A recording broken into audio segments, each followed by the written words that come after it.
भगवान से आप क्या मांगते हैं? इस कहानी को सुनकर आपकी सोच बदल जाएगी। उससे पहले मेरे चैनल को जरूर सब्सक्राइब करें।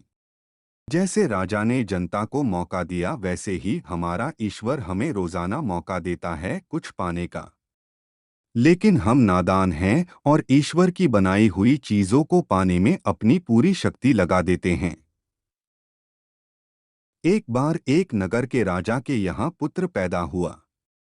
इस खुशी में राजा ने पूरे नगर में घोषणा करवा दी कि कल पूरी जनता के लिए राजदरबार खोल दिया जाएगा।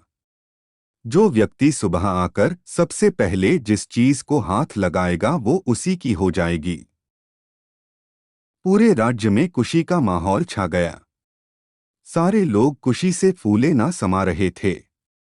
कोई कह रहा था कि मैं तो सोने के कलश पर हाथ लगाऊंगा। किसी को घोड़ों का शौक था तो वो बोल रहा था घोड़े को हाथ लगाऊंगा। इसी तरह सारे लोग रात भर यही सोचते रहे कि सुबह वो किस किस चीज को सबसे पहले हाथ लगाएंगे। सुबह जैसे ही दरबार खुला, सारे लोगों का राजा ने राज दरबार में स्वागत किया। जैसे ही सबको अंदर आने का आमंत्रण दिया, सभी लोग राजमहल में रखी कीमती चीजों पर झपट पड़े। सबके मन में डर था कि कोई दूसरा पहले आके उनकी पसंदीदा चीजों को हाथ ना लगा दे। कुछ ही देर में दरबार का माहौल बड़ा अजीब हो गया। सारे लोग इधर उधर दौड़ रहे थे। राजा अपने सिंहासन पर बैठा ये सब देख रहा था और राजा को बड़ा ही आनंद आ रहा था। अचानक एक छोटा सा बच्चा भीड़ से निकलकर आया और राजा की ओर आने लगा।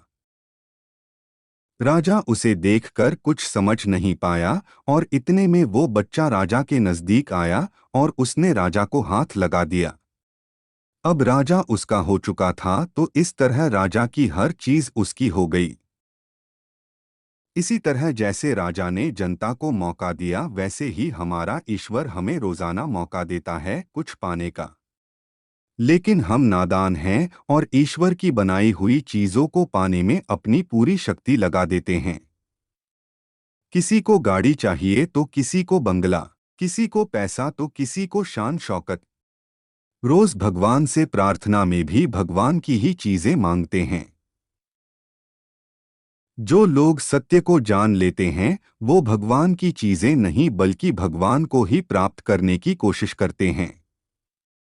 भगवान को पा लिया तो उस मालिक की हर चीज आपकी ही हो जाएगी।